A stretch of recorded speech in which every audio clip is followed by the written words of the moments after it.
Jemaat yang dikasihi Tuhan, beberapa waktu yang lalu saya berkunjung ke rumah kakak saya untuk sebuah keperluan yang mendesak. Di ruang tamu terlihat ponakan saya sedang duduk di depan handphone dan rupanya dia sedang mengikuti kelas online yang diadakan oleh sekolahnya. Berulang kali ponakan saya ini beranjak dari kursi belajarnya dan dia berlarian ke sana kemari. Dan sesekali terlihat bahwa dia lebih memilih bermain dengan mobil-mobilan kesayangannya. Menariknya, setiap kali hal tersebut terjadi, kakak saya yang selalu sabar itu, dia selalu mengingatkan dan juga membawa ponakan saya untuk bisa kembali ke kursi belajarnya.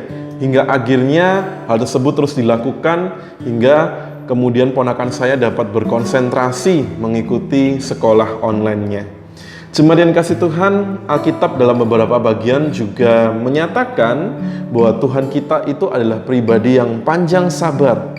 Hal tersebut ditegaskan oleh Rasul Paulus dalam suratnya kepada Timotius, di mana Paulus menyadari bahwa semula dirinya adalah seorang penghujat, penganiaya, bahkan dikatakan seorang yang ganas. Akan tetapi karena kasih Allah, hidupnya diubahkan. Kesabaran Tuhan Yesus yang luar biasa dapat membuat pendosa yang berat seperti Paulus bisa tersentuh dan kemudian dia bisa merasakan bahwa hidupnya, dirinya dikasihi. Seperti yang dicatat dalam surat 1 Timotius pasal yang pertama ayat yang ke-16a. Tetapi justru karena itu aku dikasihani, agar dalam diriku ini sebagai orang yang paling berdosa, Yesus Kristus menunjukkan seluruh kesabarannya. Jemaat yang kasih Tuhan, firman Tuhan pada pagi hari ini meminta kita untuk belajar bersabar, terutama dalam masa-masa adaptasi terhadap perubahan-perubahan yang terjadi selama masa pandemi COVID-19.